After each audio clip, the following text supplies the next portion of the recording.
YSRCP party కార్యాలయంలో వైఎస్ఆర్సీపీ నేత బొత్స సత్యనారాయణ మాట్లాడుతున్నారు. ఇప్పుడు లైవ్లో చూద్దాం. సుమారు 50 మంది వరకు కూడా ప్రాణ నష్టం కూడా జరిగింది. కోట్లాది రూపాయల ఆస్తి నష్టం జరిగింది.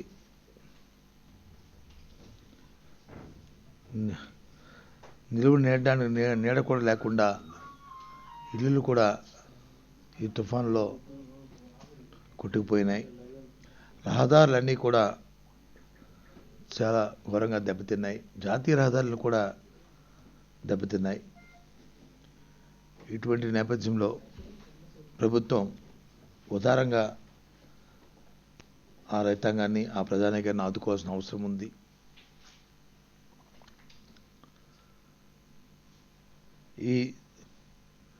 మా ప్రతిపక్షంగా మా నాయకుడు జగన్మోహన్ రెడ్డి గారు ఇప్పటికే గత 3 రోజులుగా ఆ జిల్లాల్లో ఉన్న మా శాసనసభ్యులతోని మా పార్టీ నాయకులతోని అందరితోని మాట్లాడి సహాయ కార్యక్రమాల్లో ముమ్మరంగా పాల్గొనాలని వాళ్ళందరికీ కూడా ఆదేశించడం జరిగింది. ఇప్పటికే వాళ్ళందరూ కూడా పాల్గొనడం కూడా జరుగుతుంది. రాత్రికి పర్యటన నుంచి, ఎన్నికల పర్యటన నుంచి వచ్చిన వెంటనే తేదీలు ఖరారు చేస్తున్నాం. ఇంకా రేపు ఎల్లుండి అనేది ఇంకా డిస్కషన్లో వచ్చిన వెంటనే చేసి వారు కూడా ప్రత్యక్షంగా వెళ్ళి ఈ జిల్లాల్లో పర్యటించి అక్కడ జరిగిన నష్టాన్ని అంచనా వేస్తూ ప్రభుత్వానికి చెప్పడమే కాకుండా అక్కడున్న ప్రజానీకానికి, ఇబ్బందులు పడుతున్న ప్రజానీకానికి మరి వారిని ఊరట కలిగించడానికి కూడా ఆయన పర్యటనలో వెళ్తారనే విషయాన్ని కూడా తెలియజేస్తున్నాం.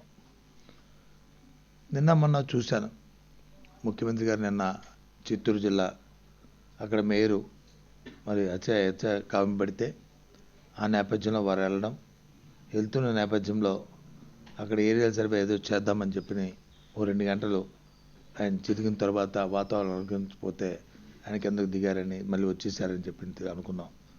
పోనీ ఈరోజు కూడా వెళ్తారని అనుకున్నాం. కానీ ఆయన మళ్ళీ తిరిగి విజయవాడకి వచ్చి బ్యాక్ వచ్చారు. ఆయన పర్యటన లేదు. గత 4 రోజులైంది. ఇవాళ పత్రికలో చూశాను, హుదూద్ తుఫానికి ఏ విధంగా మీరు సహకరించారో, ఏ విధంగా పుష్కరాల్లో ఏ విధంగా మీరు అందరూ కూడా ఆ విధంగా అధికారుల్ని మీరు అప్రమత్తం పనిచేయండి అంటున్నారు. సరే, హుదూద్ పుష్కరాల సంగతి తర్వాత ఆలోచించేద్దాం, వాటి గురించి మాట్లాడుకుందాం ఏం జరిగిందనేది.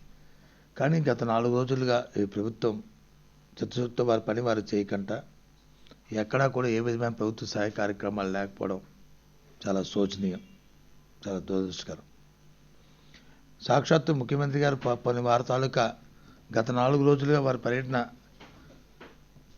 వారి తాలూకా కార్యక్రమాలు చూసుకున్నా ఎక్కడా కూడా తుఫాను మీద వారు చూపెట్టిన శ్రద్ధ కానీ, తుఫాను పట్ల వారు ఇచ్చిన ఇన్స్ట్రక్షన్స్ కానీ, వారు ఇచ్చిన ఆదేశాలు కానీ, వారు చేసిన కార్యక్రమాలు కానీ ఎక్కడా కొట్టొచ్చినట్టు కనిపించట్లే.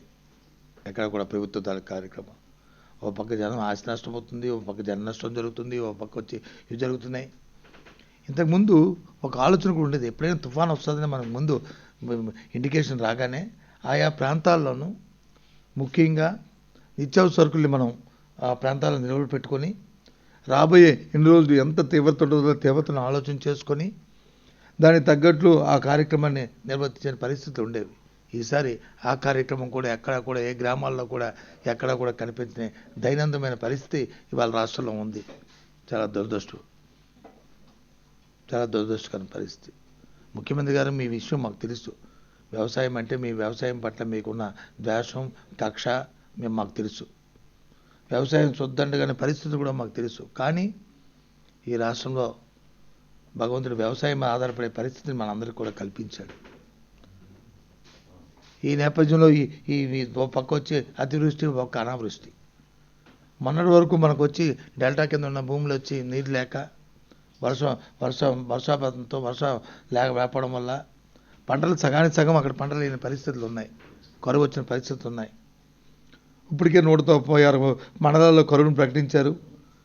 ఇంకా 170 మండలాల్లో వచ్చి కరువుని ప్రకటిస్తామని చెప్పిన ప్రతిపాదనలు ఉన్నాయని చెప్పారు. ఈ లోపల వచ్చి తుఫాన్ వచ్చింది. ఈ 3 జిల్లాలు మరి తుడిచిపెట్టిపోవడమే కాకుండా అటు పశ్చిమ గోదావరి, కృష్ణా జిల్లాల్లో అధిక వర్షాల వల్ల ఆ చేతికొస్తున్న పంట కూడా నష్టపోతున్న పరిస్థితి ఉంది. ఆదేశాలు ఇవ్వండి. మీ మంత్రుల్ని, మీ తాలూకు శాసనసభ్యుల్ని, మీ పార్టీలో ఉన్న మీ కలెక్టర్లని, మీ యంత్రాంగాన్ని, మొత్తం యంత్రాంగాన్ని వెళ్ళి వాళ్ళని చూడమనండి. వాళ్ళకి ధైర్యాన్ని చెప్పండి, వాళ్ళకి భరోసానివ్వండి. ఎక్కడా కూడా ప్రభుత్వం నిమ్మక నీరెత్తినట్టు చేమ కుట్టినట్టు కూడా లేదు ఈ ప్రభుత్వానికి. సాక్షాత్తు నిన్నగాక మొన్న వచ్చిన కేంద్ర వ్యవసాయ మంత్రి మరి చౌదరి బీరేంద్ర సింగ్ చెప్పాడు, ఆంధ్రప్రదేశ్ నుంచి కరువు మంత్రాల ప్రతిపాదన ఇప్పుడు వచ్చి మాకు రాలేదు, చేరలేదు అని చెప్పారు. ఎంత దురదృష్టకరమైన పరిస్థితి. ఎప్పుడు కూడా ఇలాంటి పరిస్థితులు లేవు. ఒక మంత్రి వచ్చి, కేంద్ర మంత్రి వచ్చి మాకు రాలేదు, ఇక్కడ కరువు ఉందా అని ఆశ్చర్యపోయిన విషయం ఎప్పుడు కూడా మన దృష్టికి ఎప్పుడు రాలే. ఇవాళ ప్రప్రథమంగా ఇవాళ వచ్చింది. ఇవాళ ఎందుకు ఇలాంటిది? ఎంతసేపు మభ్యపెట్టి మాయ చేస్తూ ఏ విధంగా ఏ కార్యక్రమం చేస్తే ఉదయం నుంచి సాయంత్రం వరకు దాంట్లో వచ్చి నాకేంటి వస్తుందా, దానివల్ల నాకేం మిగులుతుందా, దానివల్ల ఎంత అవినీతి, ఎంత మనం దీన్ని క్యాష్ డబ్బు సొమ్ము చేసుకోవచ్చు, ఎన్ని నిధులు దాని నుంచి ఎంత మన సొంత నిధులను సంపాదించుకోవచ్చు అనే తాపత్రయమే తప్ప రాష్ట్ర పరిస్థితుల పట్ల, వాతావరణ పరిస్థితుల పట్ల మీకు చిత్తశుద్ధి లేదనడానికి నిర్ధారణ అవుతుంది.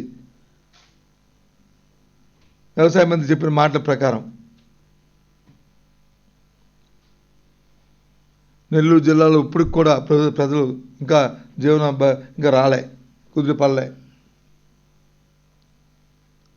ఎక్కడా కూడా రహదారి సౌకర్యాలు లేవు. ఆల్టర్నేటివ్ అరేంజ్మెంట్స్ వచ్చి ప్రభుత్వం ఎక్కడా కూడా కనుచూపు మేరలో కనిపించట్లే. అధికారులకి అసలు పొంతన జరగట్లేదు, పొంతన కూడా లేదు. అధికారులకి సమన్వయం లేదు, ఒకరికొకరు సమన్వయం లేదు. ఒక డిపార్ట్మెంట్ సంబంధం లేదు, ఒక అధికారికి సంబంధం లేదు, ఒక ప్రజాప్రతినిధికి సంబంధం లేకుండా, సమన్వయం లేకుండా ఇవాళ జరుగుతుంది ఈ కార్యక్రమం. బాధేస్తుంది చూస్తుంటే.